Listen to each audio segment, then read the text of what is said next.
Sa mga nagdaang kabanata ay sinabihan nga ng ating bida ang mga hangal na kung ganon ay hindi siya magpipigil sa kanila. Mabilis siyang sumugod at isa-isa niyang pinabagsak ang 10 mga hangal gamit ang mabilis na pag-atake. Matapos ang kaganapan ay tumindig muli ang ating bida sa harap ng mga tao. At pagkatapos ay tinanggal niya ang kanyang blindfold at sabay na sinabi na kung sino pa ang gustong sumubok. Bahagya namang nakaramdam ng takot ang iba, nasa isip-isip pa nga ng nasa unahan na nagawa mong talunin ang 10 kumag ng ganito habang naka-blindfold. Samantala sa kabilang banda ay masayang sinabi ng binata na malinis at efficient, matapang ka talaga. Ngunit ang katapangan na ito ay talagang ayon sa gusto ko. Nagbigay din naman ng pahayag ang monghe na parang gusto niyang mag-ukit ng lugar para sa sarili niya.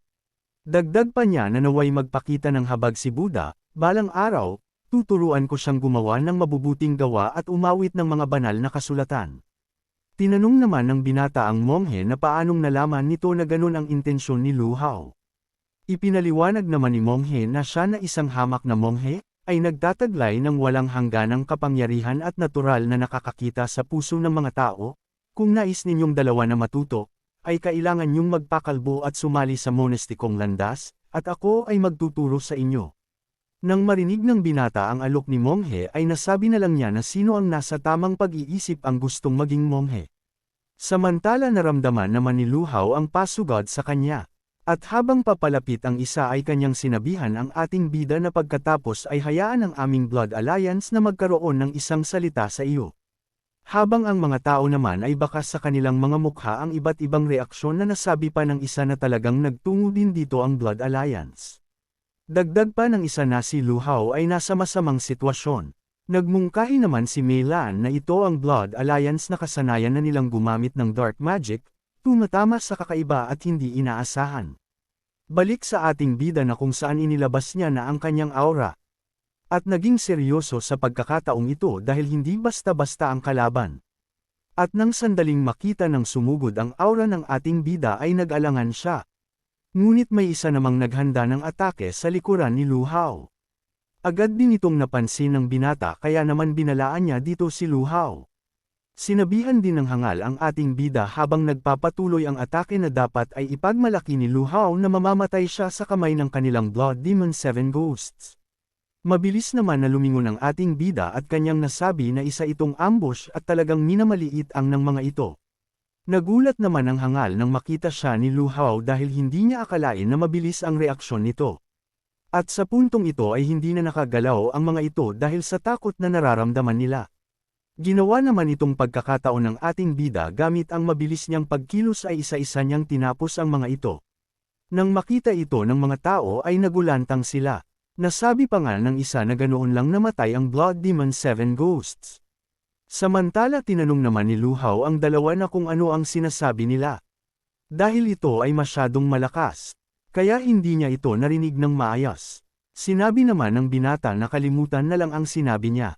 Habang ang monghe naman ay natutuwa sa ating bida, nasabi pa nga niya na paumanhin ang batang ito ay talagang nakakaaliw. Subalit bigla namang nagkaroon ng malakas na pagsabog. At lumitaw dito ang malaking tao at kanyang sinabihan si Lu Hao na ikaw pala ang Lu Hao ng pamilyang Lu na nag-aalok ng bounty upang hulihin ka. Nabalitaan ko din ngayon na inatake mo ang kapwa ko mga miyembro ng aming Black Tiger Mercenary Group. Ang malaking lalaking ito ay nasa antas na ng ikalimang yugto ng Heavenly Extremity Realm. Siya din ay isang deputy leader ng Yuan Mercenary Group. Itinuro naman ng isa niyang miyembro na siya iyon ang nang maliit sa ating Black Tiger Mercenary Group. Ngunit nagulat naman si Lu Hao nang biglang lumitaw sa kanyang harapan ang monghe at sabay na sinabi nito na benefactor, nang hihina ka na ba dagdag pa niya na kung gusto ba ni Lu Hao na tulungan siya. Ganon din naman ang dalawa dahil nakita nilang malakas din ang dumating. Samantalang napaisip ang ating bida na kung talaga bang gusto siyang tulungan ng mga ito. Kaya naman masaya niyang sinabi sa tatlo na kakakilala pa lang natin, pero nauunawaan ko ang kabutihan yung tatlo. Dagdag pa ni Lu Hao habang kanyang inilalabas ang kanyang espada na buti na lang at hindi pa hasa ang Longshao sword ko ngayon. Ang pagharap sa isang kalaban na maaari pa ring ituring na isang karapat-dapat na kalaban ay naging dahilan upang ako ay minus. Nasa loob-loob pa nga niya na ngayong nalantad na ang kanyang pagkakakilanlan, Anumang senyales ng pag-aalinlangan ay maaaring umantong sa higit pang gulo. Samantala natuwa naman ang isang lalaki na nasabi pa nga niya na kahit ang vice leader ng Black Tiger Mercenary Group ay nagpunta din dito. Dagdag pa niya na kahit hindi niya makuha ang gantimpala mula sa Lu family, ay sobrang sulit pa din. Tinanong naman siya ng kanyang katabi na kung anong ibig nitong sabihin sa kanyang mga sinabi. Agad naman na sumagot ang lalaki na kung bago lang ba ito dito. Ang luhaw na ito ay may isang paraan lamang at ito ay ang kamatayan. Inilipat ang eksena sa nagaganap na labanan na kung saan napangiti ang vice leader ng mercenary group sa ating bida at nagsimula ng maglabas ng puwersa sa kanyang katawan. Agad din siyang sumugod at habang patungo ito kay Luhaw ay sinabihan niya ang ating bida na isa kang matapang na lalaki. Ngunit sa tingin ko ay naghahanap ka lang ng gulo. Sinabayan naman ni Luhaw ang kanyang pagsugod gamit din ang kanyang aura at espada habang binanggit naman ng nanunood na malinaw na hindi talaga ito mga tao. Naramdaman naman ni Luhaw ang malakas na kapangyarihan ng vice leader ng mercenary group. Kaya naman agad siyang gumawa ng distansya upang makapaghanda, ngunit mabilis na sumugod ang kanyang kalaban. At ginamit nito ang kanyang malaking paa na pang-atake. Agad naman na hinarang ito ni Luhaw gamit ang kanyang espada habang napapangiti naman ang vice leader. Nagkaroon naman ng malakas na impact dahil sa lakas ng tagpo ng dalawa. Nasabi na lang din ng mga nanonood na ang kapangyarihan sa likod ng sipa na iyon, kahit na hindi mamatay si Luhaw ay tuluyan na siyang maparalisa. Samantala ibinalik ang eksena sa dalawa na kung saan sinabi ng vice leader kay Luhaw na kung narinig ba siya nito. Na kung putulin mo ang sarili mong mga braso ngayon at lumuhad na parang aso para humingi ng awa. Maaari kong isaalang-alang ang pagluwag ng kaunti.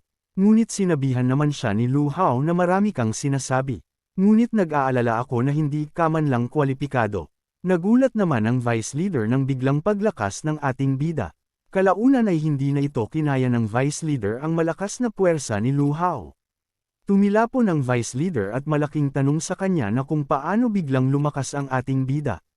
Sinabihan naman siya ni Luhaw na mayroon kang ilang malupit na lakas, ngunit sa kasamaang palad, ikaw ay masyadong mayabang at pabaya. Mukhang nakatadhana kang makaligtaan ang bounty na iyon. Dagdag pa ni Luhaw habang kanyang pinapakawalan ng kanyang atake na kung ganun ay hindi nakita bibigyan pa ng pagkakataon. Walang nagawa ang vice leader sa mabilis na atake ni Luhaw na dahilan upang bawian na ito ng buhay. At nang matapos ang pangyayari ay nagkaroon ng panandaliang katahimikan. Ilang sandali pa ay sinabihan ni Luhaw ang vice leader na ikaw ang nagdala nito sa iyong sarili. Habang ang mga nakasaksi sa ginawa ng ating bida ay hindi makapaniwala na kung ano ba ang ginawa ng ating bida. Nagawa niyang talunin ang vice leader ng Black Tiger Mercenary Corps. Nagbigay din naman ng pahayag ang binata na 3 beses nang hinamon ng batang ito ang pangunawa ko ngayon. Tinanong din niya si Meilan na walang sinumang magtatangkang galitin siya tama. Agad naman na sumagot si Meilan na malamang na hindi ito at hindi magiging ganoon kasimple. Samantala tinawag naman ng isang hangal ang ating bida habang hawak niya ang batang pulubi na kung hindi susuko ang ating bida ay papatayin niya ang batang babae. Dagdag pa niya habang natatawa na hindi ba ikaw ang mahilig gumanap na bida. Hindi mo magagawang maligtas ang isang taong malapit ng mamatay. Subalit seryoso naman siyang tinanong ni Luhaw na kung tinatakot ba siya nito. Matapos niyang magsalita ay agad niyang inatake ang kamay nito dahilan upang tumilapon ang bata at napasigaw ang hangal sa natamo niyang pinsala. Agad naman siyang sinalo ng ating bida ng mabilis. Ngunit napansin naman ng bata ang isang hangal na nasa likod na kaya naman binalaan niya ang ating bida na may kalaban sa likod. Ngunit huli na ang lahat dahil nagawa na nitong makalapit. Nang maramdaman ito ni Luhaw ay bahagya siyang nakaramdam ng panghihina. Sinabi ng hangal na umatake sa ating bida na hindi na masama ang tulad mo Luhaw, dahil talagang nagawa mong talunin ang Blood Demon 7 Ghosts Alliance, pero medyo naging pabaya ka, nahulog ka sa aking Blood Hook Seal, ngayon, dapat ay labis kang nagdurusa.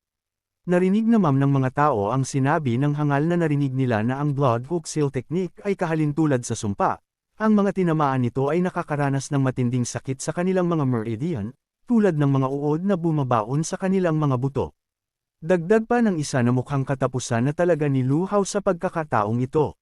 Sa isip-isip naman ng ating bida na ang kanyang mga meridian ay parang nilalamon ng libong insekto. Natatawa namang ipinaalam ng hangal sa ating bida na alam mo ba na ang pamilyang Lu ay nagdagdag na ng bounty ng 100 Earth Profound Stones.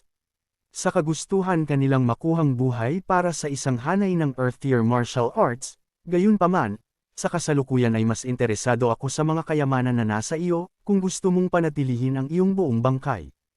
Ngunit nagmatigas naman ang ating bida at galit lang niyang sinabi na mali ang inakala mo.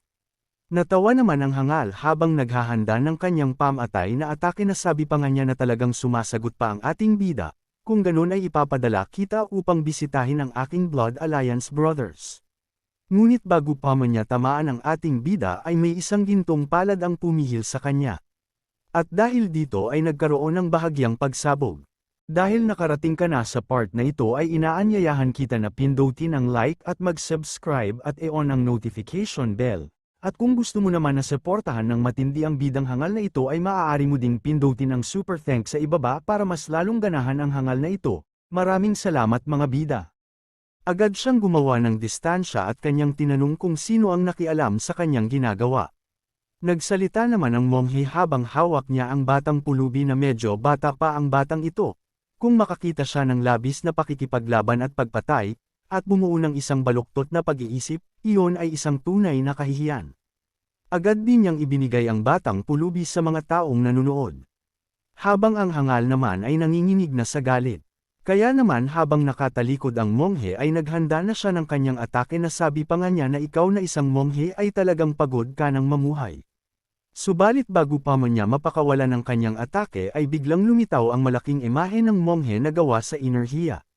At nang makita ito ng hangal ay napahinto siya dahil sa sobrang pagkabigla.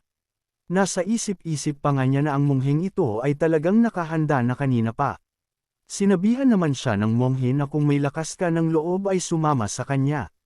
Napaisip naman ang hangal na sabi pa nga niya na kung tutuusin ay tinamaan na si Lu Hao ng kanyang Bloodhook Curse. At kapag tapos na siyang makitungo sa nagpapakamatay na monghe na ito, babalikan ko ang Lu Hao na iyon mamaya. Pinasunod ni monghe ang hangal sa hindi kalayuan upang kumuha ng oras at maayos ni Lu Hao ang kanyang pinsala. Habang ang hangal ay naiinis na sa kanya, ibinalik ang eksena sa ating bida na kung saan sinusubukan niya nang tanggalin sa kanyang katawan ang sumpa. Natuwa naman ang isang hangal nang makita niyang si Lu Hao ay nasa malubhang kalagayan kaya naman sinabihan niya ang kanyang mga kasamahan na samantalahin na nila ang pagkakataon. At kailangan na nilang magmadali na patumbahin siya. Agad na nagsilapitan ang mga patay gutom habang ang ating bida naman ay walang pakialam sa kanyang paligid dahil kailangan niyang maagapan ang sumpa. Ngunit bigla namang lumitaw ang dalawa at sinabihan niya ang mga patay gutom na ang Lu Hao na ito ay protektado nila. Kung sinong gustong hamunin ang Blue Charm double kill ngayon, ang Blue Charm na ito ay lalabanan ka hanggang dulo. Bahagya namang nag-alangan ng mga patay gutom nang marinig nila ang Blue Charm. Samantala lumabas naman si Fairy Master at kanyang sinabihan ang ating bida na tinamaan ka ng Blood Alliance Hook Curse. Nagpasalamat naman ang ating bida na lumabas na si Fairy Master, agad din niyang kinumpirma ang sinabi ni Fairy Master na tama iyon, ngayon lang ay sinusubukan kong gamitin ang Taiyon 3 upang ma-detoxify ko ang sumpa. Sinabihan naman siya ni Fairy Master na ang Bloodhook Seal ay isang nakamamatay na pamamaraan, ngunit ang iyong Taiyon 3 ay makakapagpagaling lamang ng mga hindi nakamamatay na pinsala sa ngayon. Hayaan mo akong bigyan kita ng gabay. Ipinaliwanag ni Fairy Master na bilang batayan ng batas ng lahat ng mga teknik ang Taiyon Sanhua, ito ay ang pangunahing pamamaraan, at gayon din ang lahat ng sumasaklaw na pamamaraan. Hindi lamang dapat maunawaan ng mga practitioner ang mga koneksyon sa pagitan ng lahat ng bagay sa mundo, ngunit pumasok din sa isang meditative na estado upang magnilay-nilay. Dapat din nilang maingat na suriin ang mga ugnayang sanhi sa loob ng mga koneksyong ito, na naghahanap ng kanilang sariling landas. Matapos ipaliwanag ni Fairy Master ang bagong kaalaman ay iminulat na ng ating bida ang kanyang mata at sabay niyang sinabi na naiintindihan niya na ngayon. Makalipas pa ang ilang mga sandali ay tinanong na ni Fairy Master si Lu Hao na kung kamusta na ang pakiramdam nito ngayon. Agad naman na sumagot ang ating bida na pakiramdam niya ay unti-unting nawawala ang sakit sa katawan niya, agad din niyang pinasalamatan si Fairy Master sa bago na namang kaalaman. Ngunit nagulat naman siya nang maramdaman niya na mukhang tataas na naman ang kanyang antas.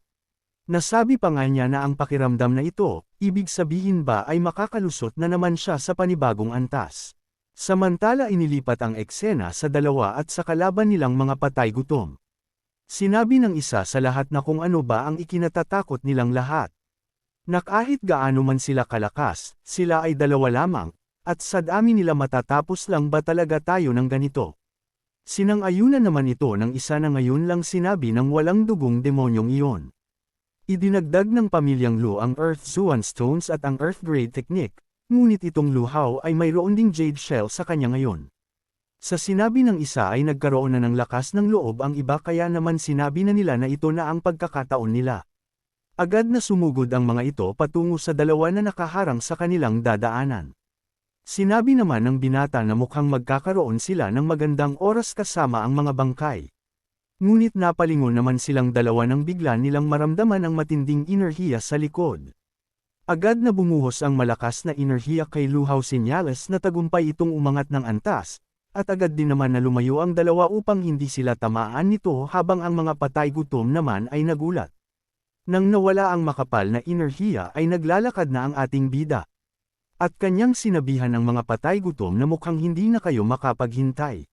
Mukhang masyado din akong naging magalang kanina. Sa kabilang banda naman na kung saan nangyayari na ang labanan ay sinabi dito ni Monghe na kaibigan masyadong malakas ang murderous aura mo. Paano kung hayaan ang hamak na Monghe na ito na tulungan kang makahanap ng kapayapaan? Matapos ang kanyang pagsasalita ay agad niya na itong inatake na agad namang naiwasan ng hangal. Naiinis naman ang hangal na ito dahil hindi niya inaasahan na malakas pala ang Monghe. Hindi rin niya nabalitaan ang Monghe na ito dati na ganun pala ito kalakas. Kaya naman upang mabuhay pa siya ay agad niyang sinabihan ang Monghe na kung titigil ka ngayon, hahayaan kitang mahuli ng buhay si Luhaw at kunin ang gantimpala. Ngunit sinabihan lang siya ng Monghe na hindi kailangang maging magalang kaibigan, ang hamak na Monghe na ito, na tinalikuran ang makamundong buhay, ay matagal nang binitawan ang mga materyal na ari-arian na ito, gayunpaman, ang pagtulong sa iyo na makahanap ng kapayapaan ay maaari pa rin akong makakuha ng merit. Kasunod nun ay agad na din niyang pinakawalan ang kanyang atake na ikinabahala naman ng hangal. At habang pinapanood sila ng ibang martial artist ay nagbigay ito ng pahayag na tingnan mo. Ang asetiko na ito mula sa kanlurang mga rehiyon ay nakatutok lamang sa Dharma, pinababayaan ang mga kasanayan sa militar at kapangyarihan, talagang napakalakas niya. Nagbigay din naman ng pahayag ang isa na parang laging may mas malakas na individual. Ang Zuushan ay talagang nakaharap sa isang mahigpit na kalaban sa pagkakataong ito. Sinabihan naman siya ng isa na hindi siya sigurado tungkol doon. Sa mga puntong ito ay wala na talagang pagpipilian ang hangal kung hindi gamitin ang kanyang tinatagong alas. Nasabi pa nga niya na ikaw na matapang na Monghe, ikaw ang nagtulak sa akin ng ganito. Pinaliwanag ang patungkol sa Blood Alliance na ang mga galing sa Blood Alliance ay kilala sa kanilang kalupitan at tuso. Meron pa daw silang teknik para ma-self-destruct ang isang tao, kahit na nangangahulugan ito ng pagpatay ng 1,000 mga kaaway habang nagdurusa ng 800 pagkatalo, ito ay isang desperado, ang huling hakbang. Nagpanik ang mga martial artists sa pagkakataong ito dahil gumamit na ng kasuklam-suklam na pamamaraan ang hangal. Kaya naman nang makita din ito ng Monghe ay nasabi na lang niya na hindi ito maganda. Habang nagpapatuloy ang hangal sa kanyang ginagawa ay muling sinabi ng Monghe na ito ay isang ipinagbabawal na pamamaraan ng paglunok ng langit at pagbaligtad ng araw. Kinokontrol ng Zuushan ang mga miyembro ng Black Tiger Mercenary Corps. Natatakot ako na ang buong kagubatan na ito ay magiging mga durog na bato. At nang makita ng hangal na tumatakbo ang mga martial artist ay natatawa niyang sinabi na sa tingin ba nila ay maakakatakas pa sila. Dagdag pa niya habang kanyang pangpinalakas ang kanyang ginagawa na kayong lahat ay mamamatay. Halos magsisiga naman ang mga martial artists sa nangyayari sa kanila at humihingi ito ng tulong. Ngunit nakarating naman na ang ating bida at agad niyang ginamit ang kanyang Golden Dragon 9 turns technique, na nasa ikalimang galaw, ang kayang lumunin ang kalangitan. Kaya naman walang kahirap-hirap na napawalang bisa ang ginagawa ng hangal sa atakeng pinakawalan ni Luhaw. At nang makita din ito ng hangal ay nasabi na lang niya na ang kanyang na-control na mga mandirigma ay nilamon lahat. Nagsalita din ang ating bida Zuushan ngayon oras na para ayusin ang kanilang naudlot na laban. Hindi naman pinansin ng hangal ang sinabi ni Lu Hao bagkus ay napaisip siya na ang batang iyon ay nagawang mapawalang bisa ang kanyang curse mark. Dagdag pa niya na hindi maganda ito kaya naman mas mabuting umalis na lamang sa lalong madaling panahon. Ngunit ang ating bida na alam ang gustong gawin ng hangal ay kanyang inihanda ang kanyang espada. At pagkatapos ay kanya na itong inatake at habang nangyayari ito ay kanyang sinabihan ito na kung magpapatuloy ka ay personal kitang ihahatid. Nang makita naman ng hangal ang atake ni Lu Hao ay napasigaw na lamang siya dahil mukhang hindi niya na ito maiiwasan. Nang makalapit ang atake ni Lu Hao ay tanging pagsigaw na lamang ang maririnig kay Zhu Hushan. At nang makita ito ng mga tao ay nasabi na lang nila na kung talaga bang namatay si Zhu Hushan. Muli namang nagsalita si Lu Hao na lahat ng naruroon dito ay ang mga nananatiling tapat at matuwid. Sinisiraan ako ng pamilya Lu, para lang pag-imbutan ang bloodline kong Divine Dragon. Dagdag pa ni Lu Hao ng may seryosong ekspresyon na wala akong pagnanais na magpaliwanag ng anuman ngunit hindi ko rin nais na maging isa na gumawa ng pagpatay, nais ko lamang ipahayag ito sa mundo sa pamamagitan ng labanan. Ako si Lu Hao, hindi ako isang taksil sa aking angkan, at sa pamamagitan ng labanan ngayon, ipapaalam ko sa lahat, ang aking landas ay ang mga nagnanais na pumatay sa akin ay hindi tatanggap ng awa. Sa mga sinabi ni Lu Hao ay bahagya ng nag-alangan ang mga martial artists sa kanilang balak at nagpasyang kalimutan na lamang nila ito. Habang ang tatlong naman ay lumapit sa ating bida at sabay na sinabi ng monghe na maswerte siya dahil nanatili siyang malayo ngayon lang, dahil kung hindi, malalagay din sa alanganin ang buhay ko. Sinabi naman ni Lu Hao sa tatlo na ngayon, nag-cruise ang kanilang landas, at ako si Lu Hao, ay lubos na nagpapasalamat sa inyong tatlo na nakipagtulungan. Masaya namang sinabi ng monghe na hindi na kailangang maging magalang, aking kaibigan. Kanya ding sinabi na nakikita niyang may karunungan ang ating bida, bakit hindi ka sumunod sa akin at maging monghe? Nang marinig ng dalawa ang sinabi ng monghe ay nasabi na lang nila na ginamit na naman ng monghe ito ang kanyang mabulaklak na salita.